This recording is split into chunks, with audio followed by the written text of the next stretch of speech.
Hai guys, selamat datang di channel Gereja Internet. Jangan lupa klik tombol subscribe dan nyalakan lonceng pemberitahuan supaya kamu bisa mendapatkan pengajaran setiap minggunya tentang kebenaran yang alkitabiah. Klik subscribe itu nggak bayar guys. Tapi dengan klik subscribe, kalian baru saja mendukung Gereja Internet supaya terus dapat berkembang di dunia YouTube. Jangan lupa like, comment, and share ya guys.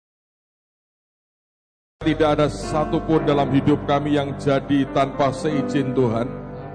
Kami tahu hanya kehendak-Mu yang sempurna yang jadi atas kehidupan kami. Dan Roh Tuhan akan terus kuasai kami, pimpin kami langkah demi langkah. Jangan biarkan kaki kami menyimpang dari jalan-Mu. Jangan biarkan hati kami melenceng daripada kehendak-Mu. Jangan biarkan pikiran kami serong daripada pikiran-Mu. Tuhan, Kau tolong kami, Kau bentuk kami, Kau didik kami. Bawa kami terus dalam rencana Tuhan yang sempurna. Pagi hari ini juga Engkau akan memberkati kami, mengimpartasi kami, menopang kami, memberikan yang terbaik kepada anak-anak-Mu. Kami tahu kami dijadikan milik pusaka Tuhan. Dan karena itu kami mau percaya ada proteksi, ada perlindungan, dan ada jaminan Tuhan yang ajaib. Tapi juga Kau berikan kami anugerah, punya kekuatan, kemampuan untuk hidup seperti yang Engkau inginkan. Terima kasih untuk pagi hari ini Kau bicara dengan kuat kepada setiap kami. Kau bicara di dasar hati kami yang paling dalam. Ajari kami, didik kami Tuhan. Berikan kepada setiap kami passion, cinta kami yang sangat kuat kepadamu. Karena kami tahu tanpa kerinduan dan tanpa cinta kami yang kuat kepadamu, apapun yang kami buat sebenarnya sia-sia belaka. Terima kasih Tuhan, terima kasih Roh Kudus, Kau tolong kami. Dalam nama Tuhan Yesus, biar roh hikmat, wahyu, dan pengertian turun, dan tidak ada satupun yang terlewatkan, semuanya dijamah Tuhan, diberkati dan diubah Tuhan dengan dahsyat. Di dalam nama Tuhan Yesus, dan semua kita yang siap diberkati berkata, Amin. Amin. Silakan duduk dalam hadirat Tuhan.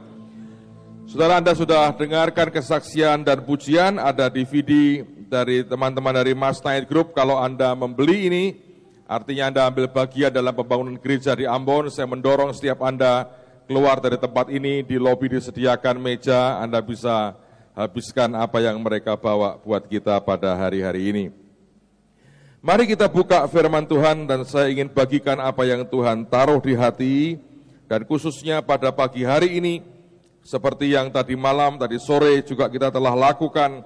Kita ingin Anda semua juga terima berkat yang sama. Kami baru pulang dari Israel, ada anugerah berkat yang ajaib yang Tuhan sediakan buat kita. Nah, saya ingin mendasari dengan Kejadian pasal yang ke-22, ayat yang pertama sampai dengan ayat yang ke-19. Ini merupakan rangkaian ayat yang menurut saya tidak asing lagi buat kita, dan saya ingin membacakan ayat ini karena ini luar biasa.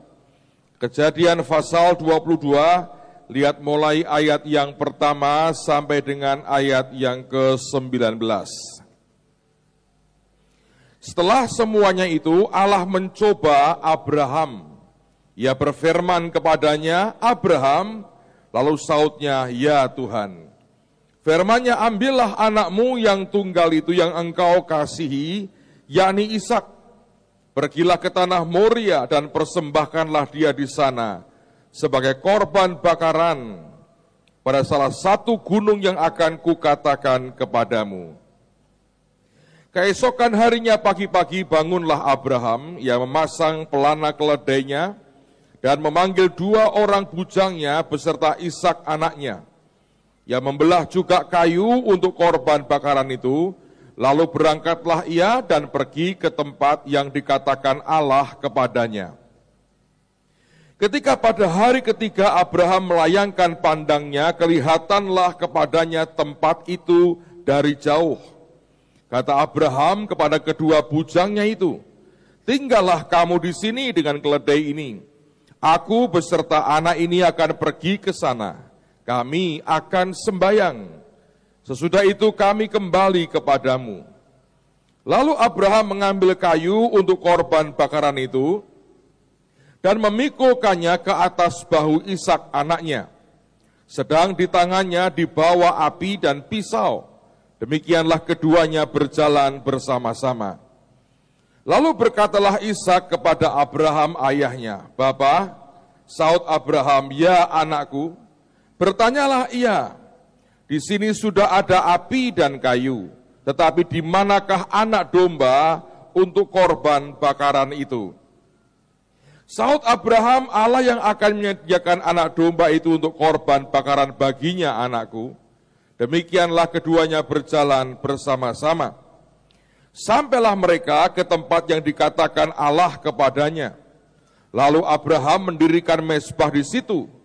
Disusunnyalah kayu, diikatnya Ishak anaknya itu, dan diletakkannya di mezbah itu di atas kayu api. Dan sudah itu Abraham mengulurkan tangannya, lalu mengambil pisau untuk menyembelih anaknya. Tetapi berserulah malaikat Tuhan dari langit kepadanya, "Abraham, Abraham." Sahutnya, "Ya Tuhan." Lalu ia berfirman, "Jangan bunuh anak itu, dan jangan kau apa-apakan dia. Sebab telah ku ketahui sekarang bahwa engkau takut akan Allah, dan engkau tidak segan-segan untuk menyerahkan anakmu yang tunggal kepadaku." Lalu Abraham menoleh dan melihat seekor domba jantan di belakangnya, yang tanduknya tersangkut dalam belukar. Abraham mengambil domba itu, lalu mengorbankannya sebagai korban bakaran pengganti anaknya. Dan Abraham menamai tempat itu Tuhan menyediakan. Sebab itu sampai sekarang dikatakan orang, di atas gunung Tuhan akan disediakan. Untuk kedua kalinya berserulah malaikat Tuhan dari langit kepada Abraham. Katanya, "Aku bersumpah demi diriku sendiri, demikianlah firman Tuhan. Karena engkau telah berbuat demikian dan engkau tidak segan-segan untuk menyerahkan anakmu yang tunggal kepadaku, maka aku akan memberkati engkau berlimpah-limpah dan membuat keturunanmu sangat banyak, seperti bintang di langit dan seperti pasir di tepi laut. Dan keturunanmu itu akan menduduki kota-kota musuhnya. Oleh keturunanmu semua bangsa di bumi akan mendapat berkat, karena engkau mendengarkan firman-Ku." Kemudian kembalilah Abraham kepada kedua bujangnya, dan mereka bersama-sama berangkat ke Beersheba, dan Abraham tinggal di Beersheba. Dari rangkaian ayat yang kita baca ini, ada hal yang menarik. Alkitab mengatakan dan Tuhan berjanji untuk kesekian kalinya. Bahkan kali itu Tuhan berkata, "Aku akan memberkati engkau berlimpah-limpah. Dan oleh keturunanmu semua kaum di muka bumi akan diberkati." Saudara sekalian, ini merupakan janji Tuhan yang kelihatannya tidak ada kaitannya dengan kita. Tapi Rasul Paulus mengatakan di dalam Kristus kita adalah keturunan Abraham dan berhak mendapatkan akan janji itu. Nah, setiap orang yang percaya kepada Tuhan Yesus, Alkitab yang mengatakan kita adalah keturunan Abraham. Dan kita berhak mendapatkan akan janji Tuhan itu. Maka semua yang dijanjikan ini sebetulnya berlaku juga janji yang sama buat kehidupan kita, karena kita hidup di dalam Tuhan Yesus. Nah, yang menarik adalah bahwa ternyata ini tidak dengan gampang didapatkan orang percaya, karena ada syaratnya. Nah, nanti kita akan lihat satu di antara sekian banyak hal yang seharusnya kita punya dalam kehidupan kita. Tapi ini yang menarik, saudara sekalian. Tadi saya berkata kami baru kembali dari Israel. Sebenarnya sekian bulan yang lalu, ketika pertama kali Tuhan perintahkan, dia berkata begini, "Berangkat ke Israel, lakukan nanti apa yang aku perintahkan, dan aku akan menjadikan engkau menjadi milik pusakaku sendiri." Saudara, ketika kami mau berangkat, tadinya kami berpikir, ya maksimal kita bawa 300 orang, itu sudah luar biasa, karena 4 tahun lalu kita pergi, itu hampir 300 orang yang kita bawa, dan itu sudah jumlah yang besar sekali. Tapi saya tidak tahu bagaimana kenyataannya yang berangkat hampir 800 orang. Itu mengerikan sekali. kendaraannya banyak sekali, busnya belasan bus. Kebaktian harus cari tempat yang cukup besar untuk menampung itu dan tidak terlalu gampang. Terutama pada waktu Hari Raya Yom Kippur, karena Yom Kippur seperti teman-teman di Bali merayakan Hari Raya Nyepi. Tidak boleh ada mobil, tidak boleh ada kendaraan, semua harus ditempuh dengan jalan kaki dan itu bukan hal yang gampang. So anyway, kita berangkat dan Tuhan itu berkata begini, nanti pada waktu kamu berangkat sampai di Yerusalem, Dia berkata, cari tempat, dan dalam tuntunan rohku kamu akan mendapat. Tempat di mana dulu pernah tabut Tuhan diletakkan. Kalau saudara baca di internet ya, itu teorinya banyak. Ada yang berkata di sini, di sana, dan sebagainya. Sejujurnya ini tidak ada orang bisa memastikan di mana tempatnya. Makanya itu bukan hal yang mudah. Dan dia berkata, kamu berdoa, aku akan beri kamu sesuatu. Ada yang mengalir dalam hidup kalian, nanti akan dibawa pulang ke Indonesia. Dan kemudian dia berkata, nanti cirinya, tandanya, kalau memang betul-betul kalian mendapatkan itu, dia berkata, kamu akan ketemu dengan satu orang, dan orang ini adalah orang Yahudi Mesianik. Itu sebuah kelompok yang langka sekali, orang Yahudi yang sudah percaya dan terima Tuhan Yesus. Karena sebagian besar orang Yahudi sampai dengan hari ini, mereka belum mau percaya Tuhan Yesus. Mereka menganggapnya mereka masih menantikan Mesias yang lain lagi. Tapi hari itu dia berkata, kalau engkau bisa dapatkan tempat tabut itu, maka kamu akan ketemu orang Yahudi yang Mesianik, dan orang itu sebetulnya seorang imam, dan dia hambaku, dan lewat dia kamu akan diberkati, dan kamu mesti memberkati dia, karena dia hambaku. Kalau Anda baca di perjanjian lama, Anda mengerti, tabut itu yang pelihara, yang jaga, yang rawat, kelompok orang Lewi. Nah itu para imam Tuhan.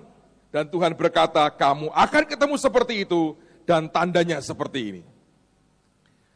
Nah singkat cerita saudara sekalian, kami berangkat ke Israel, dan diantaranya kita berkata kita mau buat kebaktian pada Hari Raya Yom Kippur. Banyak orang berkata begini, Pak, semua tur ke Israel menghindari Hari Raya Yom Kippur. Saya bilang kenapa?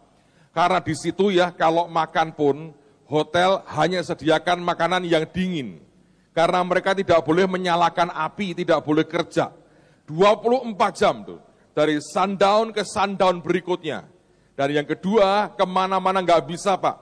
Tidak boleh ada kendaraan lewat. Itu kalau lewat dilempari batu sama orang-orang ortodoks. Jadi kemana-mana harus jalan kaki. Dan panasnya luar biasa hari-hari ini, masih panas. Dan mereka berkata, kita tidak pernah mau buat tur untuk Hari Raya Yom Kippur. Saya bilang, tapi Tuhan yang suruh, itu hari paling suci buat orang Yahudi. Karena itulah hari sebetulnya imam besar masuk ruang Maha Kudus, membuat pendamaian antara Tuhan dan manusia. Nah, singkat cerita kami berangkat, dan kemudian kita buat beberapa kebaktian sampai pada waktunya kami di Hari Raya Yom Kippur. Dan saya mengatakan kepada Anda, Tuhan tolong kita itu luar biasa. Saya nggak usah sebut nama, beberapa Anda mengerti, ada teman kita, jemaat kita, sakit saudara, kolaps. Dan sebetulnya pada waktu kami sampai di Laut Mati, itu sudah geletak, koma, tidak sadar. Dibawa ke rumah sakit di Yeriko. Di Yeriko itu daerah otoritas Palestina. Ternyata dicek kadar gulanya tinggi. Konon 700. Luar biasa ini. 700 geletak nggak kuat saudara. Lalu kemudian katanya disuntik insulin. Lalu mereka nyerah, mereka bilang kita nggak mampu lagi, ini sudah pucet, mukanya bengkak semua saudara kita ini. Wah, tegangnya luar biasa itu saudara. Dan dokternya berkata ini sudah koma. Akhirnya hari itu menjelang Yom Kippur dibawa dengan ambulans ke Yerusalem. Sampai di sana dicek lagi gula darahnya, bukan tambah turun, 1000. Luar biasa, nah, saya tidak pernah punya gula darah 1000 koma. Secara manusia ini. Itu bukan hal yang gampang ngadepin itu. Kami berdoa waktu itu dan Tuhan ngomong begini dengan senyum berkata begini, itu tidak seperti yang kamu pikir kok. Itu cuman kayak pingsan, besok kan bangun. Saya bilang nggak mungkin lah, ini sudah koma, kletek, itu sudah bengkak semua sudah. Waduh, itu sampai waktu pulang, akhirnya pulang itu saudara, itu pun masih hampir ditolak oleh penerbangan. Karena mereka bilang ini kalau ada apa-apa di pesawat siapa yang nanggung? Aneh tuh. Didoain, dirawat, masukkan ICU di Yerusalem. Buat beliau ini tur paling seru mungkin ya. Ke Israel masuk ICU. Belum pernah ada dan jangan pernah pengen saudara. Itu gak ada enaknya. Tapi satu hari tok loh. Sadar. Dan hari ini sudah di Semarang lagi. Saya melihat penyertaan Tuhan. Nah hari raya Yom Kippur itu, pagi-pagi kami rombongan hamba-hamba Tuhan dan sebagian peserta itu nginep di Yerusalem Barat. Sebagian dicarikan hotel di dekat Yerusalem Timur. Nah artinya kita harus jalan kaki 1 jam lebih. Tapi itu pertama kali dan itu satu-satunya hari saudara. Di mana di atas Yerusalem itu berawan, sehingga mendung, kita jalan dengan enak, angin dingin sekali. Pulang balik sejam lagi jalan kaki. Yang saya perhatikan itu ajaib. Hari yang lain gak mungkin. Pada waktu pulangnya ini, anak saya iseng. Yang laki itu kan jalanan sepi semua. Dia berpose tiduran di aspal. Melintang di jalan, minta difoto. Saya punya fotonya. Tidak terlalu fotogenik saudara.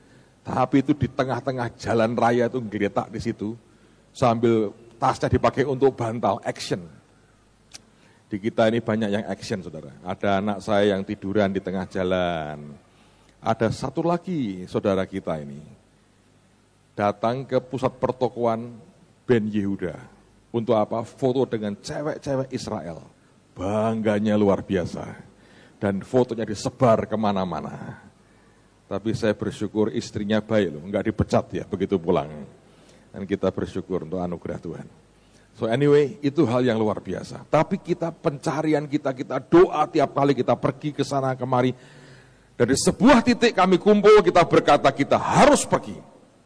Kita cari di mana letak baik tabut Tuhan itu pernah diletakkan. Karena Tuhan berkata, ambil itu dan bawa pulang ke Indonesia. Karena itu merupakan awal dari sebuah kegerakan besar akan terjadi di bangsa ini. Nah, yang luar biasa, kita mendapatkan info dari banyak orang. Oh, ada terowongan, ada tunnelnya. Dan di tunnel itu bisa mendekat ke tempat di mana ruang Maha Kudus itu ada. Akhirnya kami malam-malam ke sana, dapat jatah karena itu harus antri, saudara. 24 jam mereka buka tunnel itu untuk turis. Dan kita dapat jatah jam 8.40. 35 orang dari kami berangkat ke sana, masuk ke tunnel malam-malam dingin sekali. Saya sudah agak meriang itu badan saya, anak saya sudah teler, yang laki sudah teler betul. Lalu kemudian kami masuk ke tunnel itu, nggak ada apa-apa tuh. Kami coba jalan, cek Tuhan di mana, nggak ada. Beberapa anak malah berkata gini, ini kok banyak setannya ya malah ya katanya gitu. Akhirnya kami selesai sampai jam 10 mungkin ya. Nggak ada apa-apa. Padahal hari berikutnya beberapa hamba Tuhan sudah harus pulang ke Indonesia. Kita berdoa Tuhan apa yang harus dibuat. Nah malam itu kita coba jalan lagi, kita telusuri. Dan beberapa orang berkata, oh ini nggak di sini tempatnya. Itu di seberang tembok itu artinya kita mesti ke Yerusalem Timur. Dan itu kompleks dari agama lain. Memang boleh ke sana, tapi lebih ketat urusannya. Lalu kita berdoa, Tuhan berkata, besok kamu urus. Setelah kebaktian terakhir di Monskopus, satu bus kami berangkat ke sana. Dan tiba-tiba waktu kami masuk kompleks itu, beberapa teman mulai nangis karena hadirat Tuhan. Dan mereka berkata begini, Pak, sudah tidak jauh dari tempat ini. Aku bisa rasakan ini, hadiratnya luar biasa.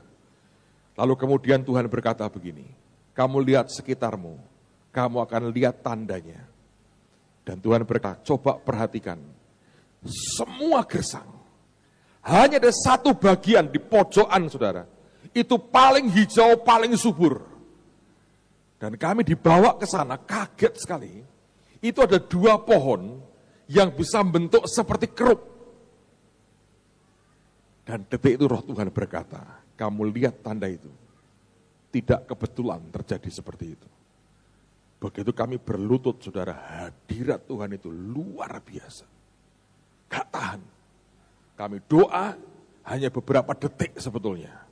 Dan penjagaan dari kompleks itu mulai muncul, teriak-teriak, what are you doing, what are you doing, teriak-teriak begitu. Ini bukan gereja. Teriak-teriak kami diusir, tidak boleh berdoa di sini.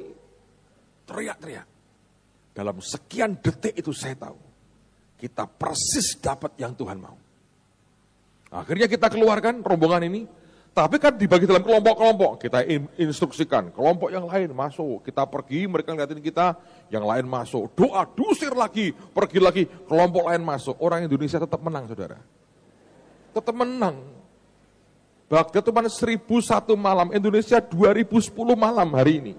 Tahun depan 2011 malam, saudara. Ikuti angka tahun, nambah terus. Negeri ini penuh dengan mujizat, saudara. Susah, ngalahin orang Indonesia itu susah. Ini bangsa hebat, amen saudara.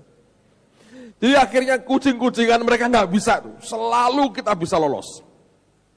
Lalu kita berdoa, Tuhan sudah kami lakukan yang Kau mau. Dan ternyata memang sekarang Golden Gate dibuka untuk umum. 4 tahun lalu kita curi-curi, kali ini orang boleh masuk ke sana.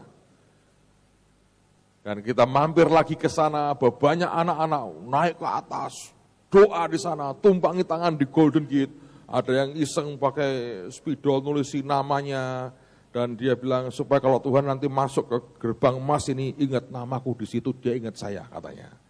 Tapi ada yang keren, beberapa orang dengar suara Tuhan yang berkata, I will remember you, aku akan ingat kamu. Kalau kita diingat Tuhan itu luar biasa, amen saudara.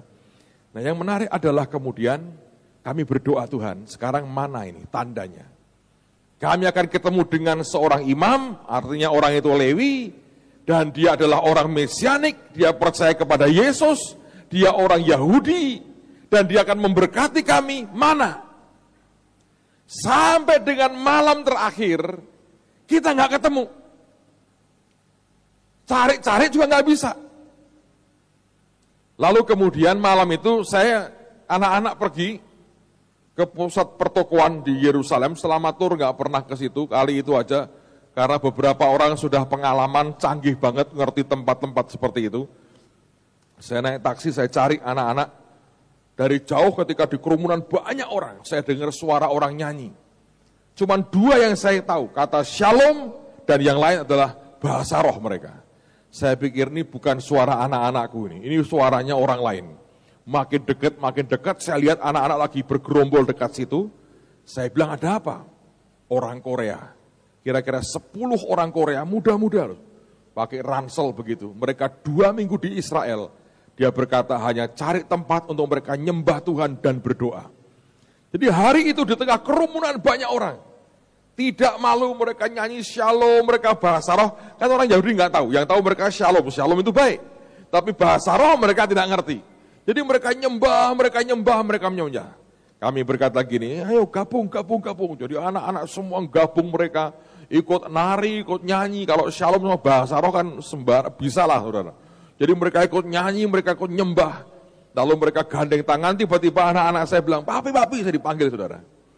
Saya bilang, kenapa? Ayo pimpin doa. Saya bilang, kenapa harus papi? Supaya urusan dengan Korea lancar, Pi. Ayo, Pi, berdoa katanya. Sembayang. Pinter rupanya mereka sudah mulai pinter. Jadi kami gandeng tangan, terus kita berkata, mari kita berdoa buat revival di Korea, buat kegerakan di Indonesia, dan revival di Israel. Saya pimpin doa dengan mereka, kami selesai, kami nyembah Tuhan lagi, dan kemudian bubar. Sampai dengan hari itu, saya berkata, Tuhan, aku tidak ketemu satu orang pun yang Kau katakan. Padahal besok pagi jam 9 kami harus keluar dari hotel dan kami akan ke perbatasan ke Yordania. Apakah kami ini gagal dengan apa yang Engkau perintahkan? Karena Engkau berkata, ketemu orang seperti ini. Tidak ada. Gaetnya juga bukan. Dan saya berkata, Tuhan yang mana? Tidak ada jawaban, saudara. Akhirnya kecapean, tidur juga. Lalu besok pagi-pagi saya ditelepon di kamar saya.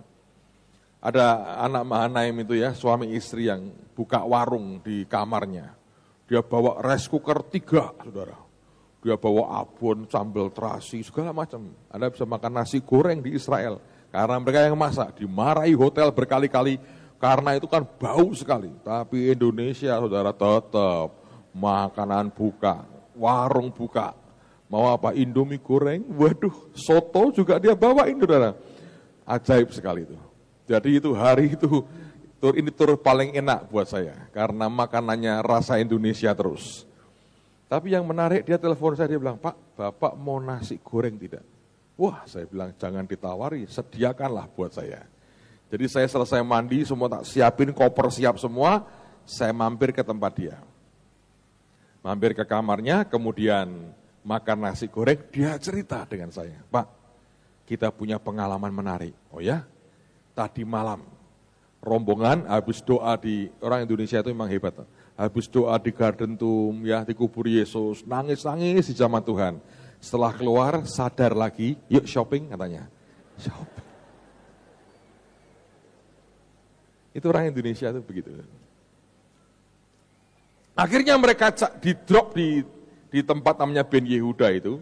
Sopirnya berkata, aku beri kalian waktu cuma sejam. Shopping, wah itu kayak orang liar. Nah ada suami istri ini ketinggalan dengan rombongannya. Mereka jalannya agak jauh, waktu sudah waktunya ditinggal busnya. Ya mereka berkata, ya sudahlah kita naik taksi aja nanti. Ketinggalan, sekalianlah jalan mereka. Nyasar masuk toko, saudara. Tokonya nggak menarik, toko kecil biasa, nggak terlalu menarik. Begitu mereka masuk, ini nggak sengaja. Begitu mereka masuk, disapa sama yang punya. Seorang bapak setengah baya begitu. Lalu dia tanya, kamu dari mana? Oh kami dari Indonesia. Rombonganmu berapa? Hampir 800. Kaget orang ini. Loh apa kamu tuh yang bus banyak rombongan iring-iringan itu? Iya. Dia bilang, kamu boleh percaya, boleh tidak. Tadi pagi aku lihat rombongan bismu. Dan aku berdoa, bergumam kepada Tuhan katanya. Tuhan kalau ada di antara mereka yang bisa mampir ke tokoku ini. Dan kemudian dia berkata, loh kamu tuh orang Kristen? Iya katanya, kami orang Indonesia, kami anak-anak Tuhan. Dia bilang, loh ada toh orang Kristen di Indonesia, ada toh katanya. Ini orang sama sekali tidak tahu tentang bangsa kita. Saya pikir Islam semua. Dia bilang enggak. Kita ini banyak, agama banyak di Indonesia. Dan kami orang Kristen, kami anak-anak Tuhan. Dia nangis. Dia berkata, maafkan aku ya. Aku tidak pernah mendoakan kalian. Saya pikir enggak ada orang Kristen. Lalu kemudian dia ngobrol. Dia berkata gini, aku juga percaya Tuhan Yesus. Kaget saudara. Lalu endapnya mereka ngobrol, dia cerita banyak hal. Rupanya orang ini bukan orang biasa. Secara pendidikan dia PhD, dia doktor. Dia ngajar di 4 universitas. 3 sekolah Alkitab, 1 teknik. Dia punya master di bidang teknik juga, elektro. Lalu kemudian dia cerita. Di atas dia berkata, itu tempatku untuk ngajar. Dan dia berkata, aku punya murid 80 sampai 200 orang Yahudi. Yang tetap Yahudi tapi percaya Tuhan Yesus. Nah ini yang orang berkata Yahudi yang mesianik. Nah tokonya itu jual barang-barang yang dia desain sendiri. Itu tetap warna Yahudinya ada, corak Israelnya kuat. Tapi itu simbol-simbolnya tentang Yesus semua. Nah ini teman-teman kaget dan itu barang memang mahal saudara. Tapi mereka diceritain tentang Alkitab segala macam. Waktu mereka dengar tuh mereka bengong melihat. Wow ini ajaib banget. Dan akhirnya mereka beli cukup banyak. Lalu orang ini berkata begini, saya mau ajak makan kamu. Dan dia berkata, orang Yahudi tidak pernah makan kecuali dengan orang yang dia ingin punya relationship dengan orang itu. Dan akhirnya mereka makan, mereka ngobrol sampai jam 12 malam. Dan didapati dia mengatakan, aku ini dari suku Lewi. Dan dia berkata, opaku seorang rabi. Aku ngerti Taurat, aku ngerti perjanjian baru. Tuhan ajari aku percaya aku bisa mendengar suara Tuhan. Aneh orang Yahudi bisa begitu. Orangnya sederhana banget. Lalu kemudian dia ngajak mereka berdoa buat Indonesia. Nah selesai itu, teman saya ini beli satu barang diantaranya yang saya bawa ini. Ini namanya talit, saudara. Tempat untuk ini alat untuk doa orang Yahudi sebetulnya. Dikerudungkan, ditutupkan di badan ini. Kalau kadang-kadang itu dipakai untuk nutup di sebagian dari kepalanya. Kalau Anda pernah nonton di film-film, ini talit.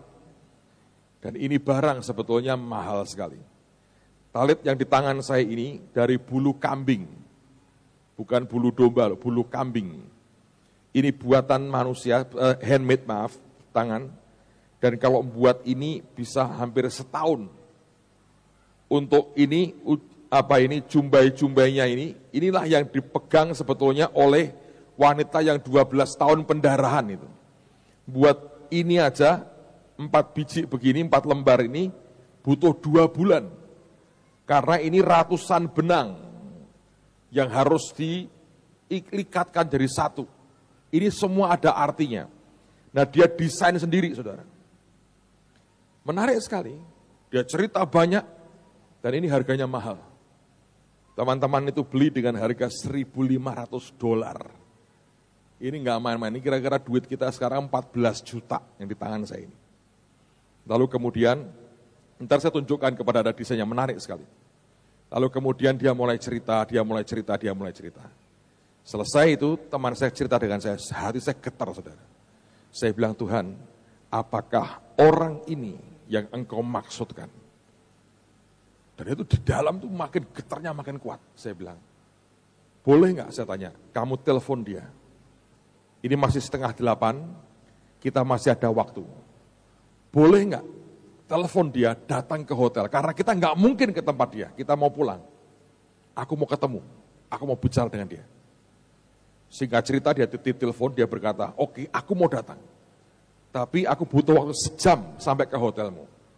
Kami tunggu tepat 1 jam dia muncul. Saya ditelepon di kamar saya, lalu kemudian mereka berkata, Pak, sudah di lobi orangnya. Saya turun ke lobi, dan sudah dikerumuni banyak orang Indonesia. Kami salaman, kami ngobrol, saya cerita, dia cerita. Ada hal yang menarik, saudara. Dia berkata begini hari itu. Secara darah dan daging, di dalam darahku ini, aku ini keturunannya Abraham. Dan aku ini adalah orang Yahudi. Aku ini yang sulung. Dan dia berkata, aku dari suku Lewi. Tetapi hari ini, dia pegang bahu saya, dia berkata, kita ini sama. Kamu seperti aku. Dia ngucap itu, saudara. Saya bisa rasa ada sesuatu yang kuat sekali. Ngalir begitu kuat. Itu orang yang ngikuti itu kaget tuh. Karena itu kerasa banget. Hanya satu kata seperti itu. Saya nggak tahu dia dengan tujuan apa dia mengucapkan. Saya percaya Tuhan yang kendalikan lidahnya. Lalu kemudian hari itu kami didoakan. Dan kami diberkati. Blessingnya turun pada hari itu.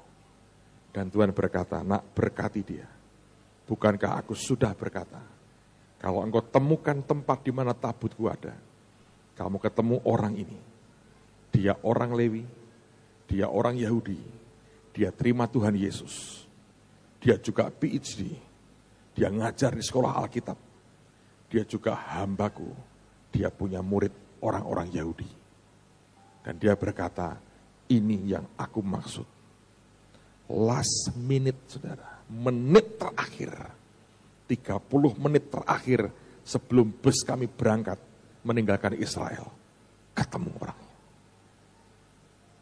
Sampai hari ini ya, saya setiap kali ingat peristiwa itu saya bilang, Tuhan, sesungguhnya Engkau Tuhan tidak pernah terlambat. Dan dia Tuhan yang tidak pernah salah. Kalau dia pernah bicara kepada hidupmu, percayalah dia tidak pernah lupa apa yang dia katakan. Dia tidak pernah lupa apa yang dia janjikan. Dia tidak pernah lupa apa yang harus dia kerjakan dalam kehidupan kita. 30 menit terakhir itu berakibat banyak sekali. Dia mintakan berkat buat kita. Dan Anda tahu orang Indonesia begitu ngerti, dia didoakan loh. Siapa? Orang Yahudi. Tapi terima Yesus. Jadi hamba Tuhan ini. Oh ya, antri. Dari bus turun semua. Guide-nya bilang, loh sudah masuk kok turun lagi. Indonesia turun antri lagi. Saya hanya bisa melihat dengan terharu, saya berkata, Tuhan, Engkau sungguh Tuhan yang luar biasa. Saudara, saya mau tunjukkan barangnya, tolong 2 orang bantu saya.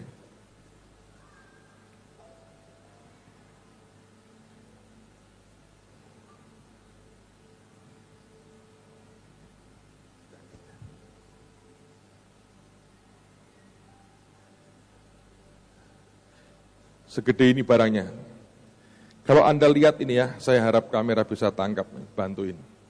Ini tulisan di sini itu dari Maleakhi 4 ayat 2. Kalau Anda baca itu bagus sekali. Tuhan akan berikan buat kita surya kebenarannya. Dan ada kesembuhan di sayap-sayapnya. Ini dari Maleakhi, ini desain dia. Anda lihat gambar matahari di sini, seperti desain matahari. Karena Tuhan seperti surya matahari. Ini ada simbol-simbol ini. Ini ada simbol mahkota, lambang dari Kristus adalah Raja. Ini ada simbol Bapa, Putra, Roh Kudus, ada simbol Raja Daud, dan sebagainya. Yang menarik saya mau ceritakan buat saudara, ini ada simbol buah delima, pomegranate di dalam bahasa Inggrisnya. Ini simbol prosperity, simbol kelimpahan. Ini ya, ungunya ini. Kalau Anda pernah baca di Alkitab dibilang bahwa Paulus itu pembuat kemah. Itu bukan kemah buat camping, tapi kemah itu ini artinya, talit. Jadi jangan bayangkan bahwa Paulus itu kayak pramuka, buat kemah, camping. Bukan, yang dibuat itu talit, saudara. Nah ini, bagian yang biru ini, kalau Anda dekati, itu ada bagian yang di dalamnya ada ungunya. Ada strip ungunya. Nah ini dibuat dari kulit kerang sebetulnya. Lydia pembuat kain ungu, itu ungunya itu ungu ini, saudara. Itu bukan ungu yang seperti kita biasa ini, tapi ini ungu seperti ini. Nah kalau Anda beli di toko-toko dari kain biasa, tapi ini dipintal dari bulu kambing. Nah ini yang membuat perbedaan sebetulnya, ini membuat jadi mahal sekali. Nah yang wanita nyentuh akan ujung jubahnya Yesus itu yang di sini. Yang saya tadi bilang itu. Dan ini buat begini 2 bulan.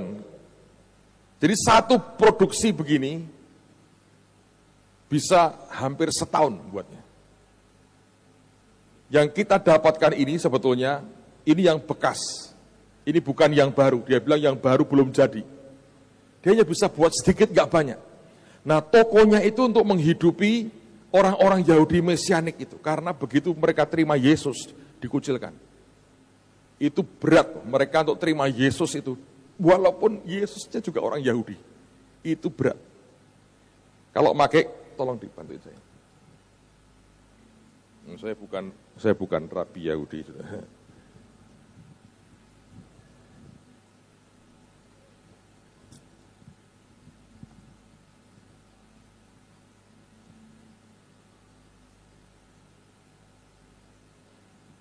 Kurang lebih lah ya saudara ya, kurang lebih. Karena saya bukan rabi Yahudi. Jadi mereka pakai ini sebagai sebuah cover tudung. Nanti kalau mereka baca Alkitab itu tutup ini sebagian. Kenapa ini barang diberikan ke saya? Saya mau cerita Pak Saudara. Malam yang sama malam terakhir di Yerusalem, Tuhan beri saya mimpi aneh sekali. Makanya saya berdoa, Tuhan akan berikan kepada semua kita tudung baru yang dari Tuhan. Di mimpi itu saya didekati satu orang, dari satu partai tertentu, saya nggak sebut nama. Dan orangnya saya nggak kenal. Mimpi kadang-kadang jelas, kadang-kadang tidak jelas, saudara. Tidak jelas detailnya. Nah pada waktu itu, orang itu ngomong begini, Pak, Bapak bergabung dengan kami saja. Saya bilang, maaf Pak, tidak. Karena saya ini hamba Tuhan. Saya bukan seorang politikus, saya tidak akan main politik. Saya hamba Tuhan, saya melayani panggilan saya saja. Dia coba ngomong, tetap saya bertahan, saya tidak. Lalu selesai pembicaraan, kita ngomong baik-baik. Terus pamit, saya mau pulang. Di luar gelap sekali, sudah gelap. Dan dia sediakan mobil, dia berkata, Bapak ikut kami aja, saya antar Pak. Mobilnya bagus. Tiba-tiba di sebelah itu ada satu teman yang beli ini. Ada Ribkah juga saya lihat di situ. Dia bawa mobil yang lebih simple. Lalu orang ini tanya, Pak, Bapak ini mau gimana? Saya bilang, saya ikut kamu aja. Kamu yang antar aku. Jadi saya masuk mobilnya, dan begitu mau masuk itu ya, hujan abu, saudara. Tebelnya luar biasa. Hujan abu. Terus saya terbangun. Saya bilang, Tuhan, apa artinya ini? Dan tiba-tiba teman ini cerita. Dia waktu berdoa buat Indonesia, ini talit dibuka sama orang Yahudi ini. Dan mereka berkata, ini tudung. Kita berdoa di bawah tudung Tuhan sendiri. Berdoa buat bangsa Indonesia. Ketika dia dengar mimpi saya, teman ini berkata begini, Pak, kami tahu, ini talit bukan untuk kami. Ini talit buat Bapak saja. Jadi dia berikan ini. Dia berkata sebagai simbol, biarkan semua kita ditudungi dengan tudung Tuhan. Bukan dengan tudung manusia. Karena di atas semuanya, kita ini warga kerajaan sorga, bukan warga dunia. Saudara, saya berdoa, biar tudung Tuhan turun dalam hidupmu. Pertanyaannya adalah, bagaimana Abraham bisa mendapatkan janji begitu besar, dan janji yang sama Tuhan berikan buat kita? Coba kita lihat firman Tuhan ini. Masih di Kejadian 22. Lihat sekarang pada ayat yang ke-11. Ini yang Tuhan katakan dan ini yang Abraham katakan. Tetapi berserulah malaikat Tuhan dari langit kepadanya, Abraham, Abraham. Sautnya, ya Tuhan. Kata ini bukan sekedar ya Tuhan, aku ini. Bukan. Dia pakai kata hineni, artinya ya Tuhan, katanya, aku ini adalah budakmu yang mau melakukan apapun yang kau perintahkan. Sejak dia berkata, aku ini budakmu. Dan dia buktikan dia tidak segan menyerahkan akan anaknya sendiri. Maka janji berkat itu Tuhan berikan dalam hidupnya. Tapi pertanyaannya adalah budak seperti apa yang Tuhan inginkan. Sekarang mari kita lihat Keluaran, kitab Keluaran. Dalam Keluaran pasal yang ke-21, ayat yang pertama sampai dengan ayat yang ke-6. Dengerin saudara, dan kita akan selesai dengan ini. Keluaran 21 ayat pertama sampai dengan ayat yang ke-6. Inilah peraturan-peraturan yang harus kau bawa ke depan mereka. Apabila engkau membeli seorang budak Ibrani, maka haruslah ia bekerja padamu 6 tahun lamanya. Tetapi pada tahun yang ke-7 ia diizinkan keluar sebagai orang merdeka dengan tidak membayar tebusan apa-apa. Jika ia datang seorang diri saja, maka keluar pun ia seorang diri.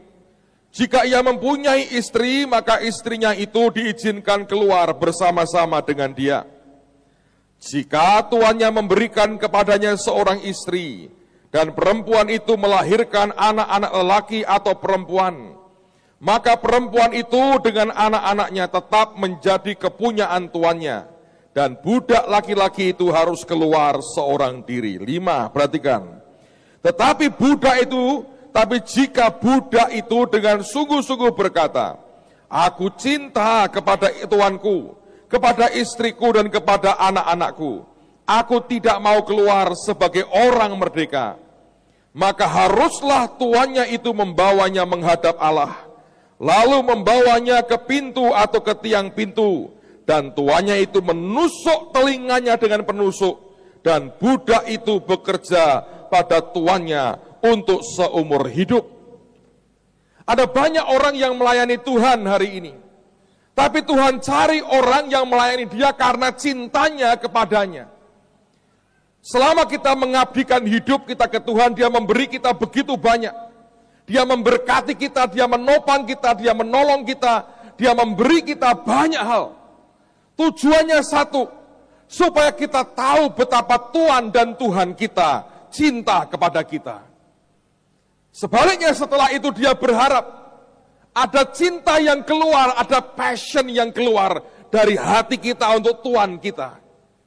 Dan itulah saatnya di mana kita berkata, ini yang sama kita berkata, Tuhan, ini aku budakmu Tuhan. Aku lakukan semua karena aku cinta kepadamu, karena passionku kepadamu. Dan kalau dia mengatakan seperti itu, akan dihadapkan kepada Tuhan. Dan bukan hanya itu, dibawa kepada tiang pintu atau tempat pintu itu, dan di depan umum ditusuk telinganya dengan penusuk atau dipaku. Zaman itu tidak ada obat bius, tidak ada mungkin benda-benda lain atau suntikan apapun untuk meredakan sakitnya. Sekuat-kuatnya orang ketika telingamu ditusuk dengan paku, sakitnya luar biasa. Dan itu dilakukan di depan umum. Sebab budak ini mau berkata, aku cinta kepada Tuanku. Sesakit apapun yang aku harus tanggung, tidak seberapa dibandingkan dengan cintaku kepada Tuanku. Dan itu yang Tuhan berkata hari ini. Apakah dia masih bisa mendapati orang-orang yang hatinya melekat dan cinta ke Tuhan? Bukan sekedar cinta kepada pemberian, tapi cinta kepada pemberinya. Tuhan mau berkata, dia bertanya, apakah engkau sungguh mengasihi aku? Karena Paulus berkata, tanpa kasih, apapun yang kau buat, bahkan menyerahkan tubuhmu untuk dibakar, tidak ada gunanya. Dan bukankah dia bertanya kepada Petrus 3 kali, apakah engkau mengasihi aku? Sebab bagi Tuhan itu yang paling penting. Hari ini banyak orang melayani Tuhan tanpa passion, gak ada cintanya. Anda membaca Alkitab bukan karena engkau pengen dengar suara Tuhanmu, tapi karena kewajiban. Ada orang berdoa karena sekedar kebutuhan, bukan karena dia kepingin berkata, Tuhan, aku pengen nangkap akan hatimu. Ada orang melayani Tuhan, melakukan apapun, dia berkhotbah, dia nyanyi, dia main musik, dia kerjakan semua, tapi bukan karena passionnya ke Tuhan. Lihatlah berapa banyak orang yang sungguh-sungguh mengabdikan hidupnya tanpa pamrih karena cintanya ke Tuhan. Sementara sebagian orang melakukan semuanya karena pamrih, karena ingin berkat, karena ingin sesuatu dia ambil dari Tuhannya.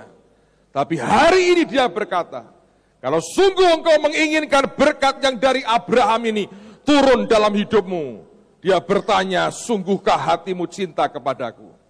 Orang yang membaca firman, membaca Alkitab, yang satu dengan passion yang kuat, rindu pengen kenal dengan Tuhan, yang satu asal-asalan. Ada orang yang kerja, yang satu dengan passion kuat, pengen jadi berkat bagi orang lain, yang lain sekedar untuk kehidupannya. Semua yang dikerjakan dengan passion atau tanpa passion akan berbeda sekali. Abraham dipanggil Tuhan dan dia berkata, Hineni Tuhan, ini aku budakmu Tuhan, aku bukan siapa-siapa. Kesakitan seperti apapun yang kau minta daripadaku, tidak akan sebanding dibandingkan cintaku kepadamu. Dan pagi hari ini, sebelum Tuhan memberkati kita, mengurapi kita, dia bertanya, apakah engkau mengasihi Tuhan lebih dari segalanya? Apakah di telinga rohanimu sudah ada tindik bekas luka? Paulus mengatakan ada stigmata di tubuhku, ada tanda aku milik Kristus, dan tanda itu tanda luka yang sangat dalam. Yakub dalam kepincangannya, orang berkata, dia punya tanda, dia mengasihi Tuhannya. Setiap orang percaya, ada tanda di badannya, ada tanda di hidupnya, bahwa dia cinta Tuhan. Tidak semua orang yang hari ini melayani Tuhan, dia melayani dengan cinta, dia melayani dengan kebiasaan, rutinitas. Dia tidak peduli apakah yang lain mau hancur, apakah gereja mau hancur, apakah orang Kristen akan jatuh. Dia tidak peduli. Dia seringkali peduli dengan bagaimana orang melihat aku. Yang diperdulikan perasaan, harga dirinya, martabatnya, nama baiknya, ketenarannya, popularitasnya. Tapi Tuhan mau bertanya, apakah masih dia dapati orang-orang yang hatinya hanya cinta kepada Tuhannya, dan apapun yang dikerjakan, itu karena cintanya kepada Yesusnya. Tutup Alkitab, saudara. Arahkan hatimu ke Tuhan pada pagi hari ini. Semerbak narwastu penyembahanku di hadapan Sang Raja yang duduk di tahta. Membumbunai korban hidupku, suatu korban yang hidup dan berkenan. Dibawanya aku di kebunnya, aku jadi kekasih Raja. Dicurahkannya isi hatinya, aku jadi sahabat Raja. Mengempunai duka doaku, kehadiran Yesus Rajaku.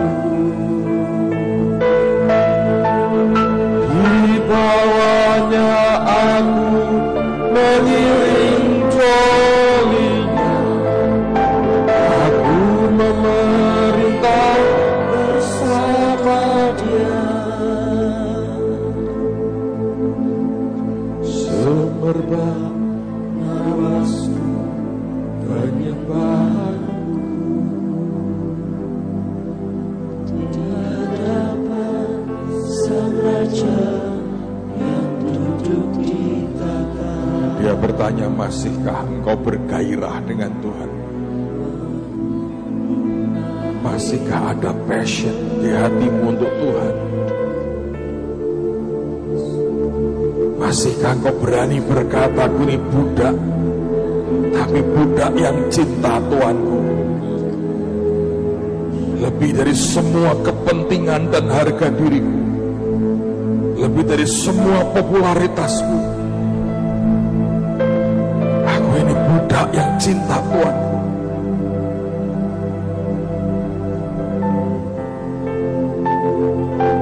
Masih adakah yang berkata, Yunani, aku ini budak untuk, tapi aku cinta kepadamu. Kita lakukan semua bukan karena keharusan, tapi karena kita mau berkata, aku cinta Engkau Tuhan. Mana orang-orang yang cinta Dia, yang berkata, aku lakukan semua karena aku cinta kepadamu. Tuhan, biar Engkau temukan orang-orang yang cinta kepadamu, budak-budak yang cinta dengan tuannya, bukan orang yang cari keuntungan semata untuk dirinya sendiri.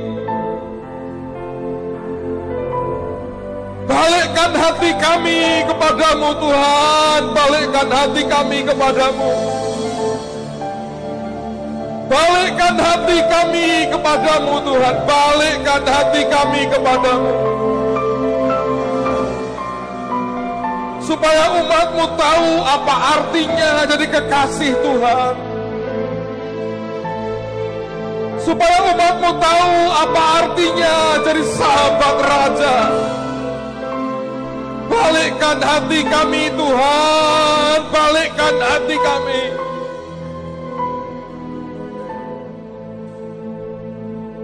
Lihat hati jiwa kami yang sudah kering,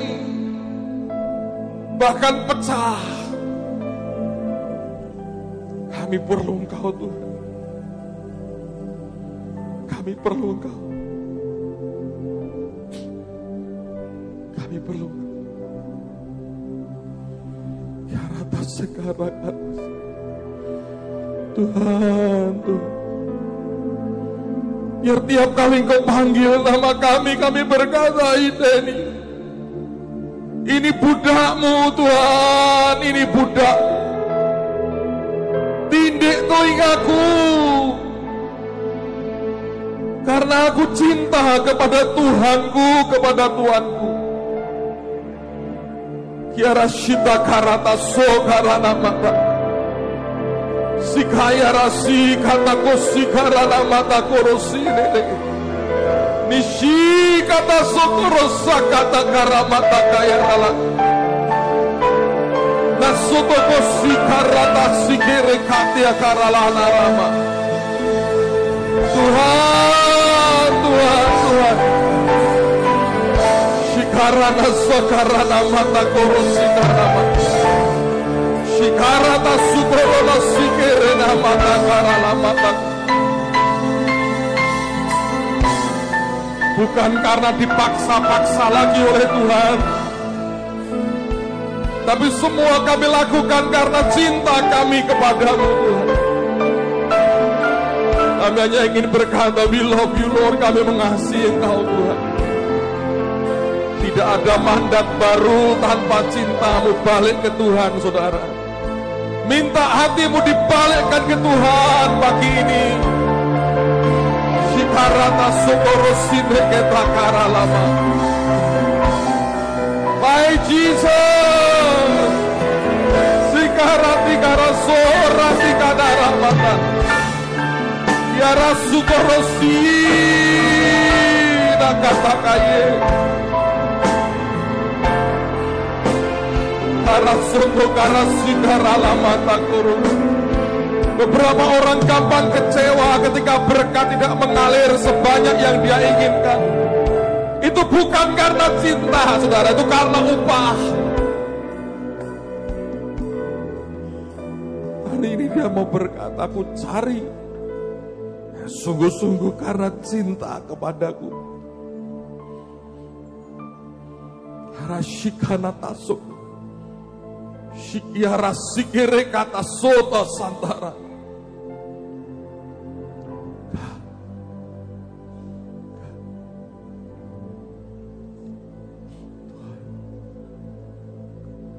Semerbak narwastu penyembahanku di hadapan Sang Raja yang duduk di tahta, membumbung naik korban hidupku, suatu korban yang hidup dan berkenan. Dibawanya aku di kebunnya, aku jadi kekasih raja. Dicurahkannya isi hatinya, aku jadi sahabat raja. Mengepul naik dupa doaku, kehadiran Yesus Rajaku. Dibawanya aku mengingat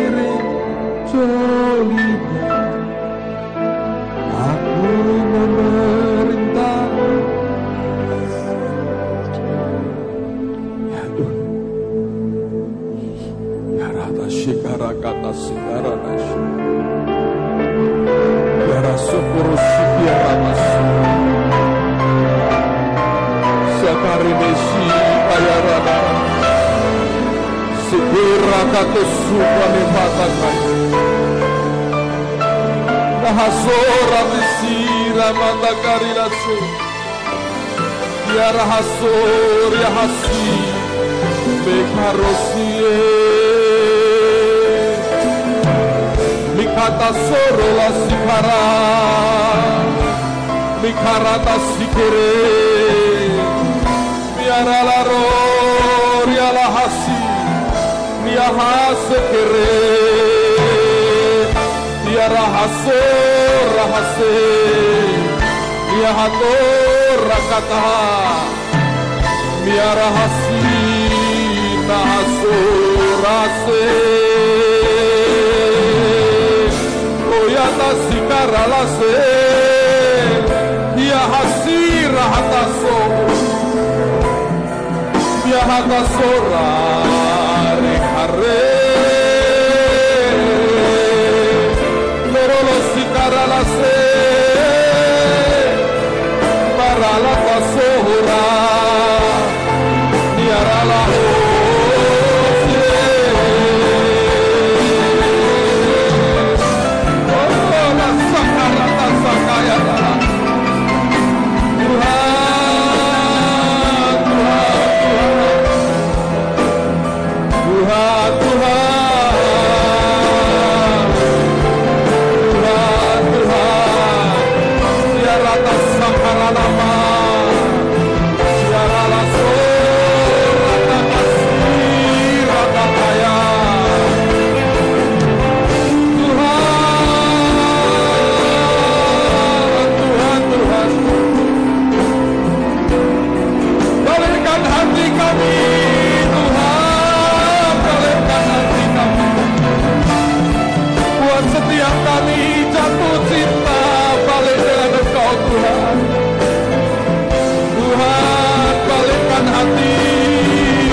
Sakaya ya hata sikaralo rakata kaya mata karase ora sikaya rata sakana raka ya hasu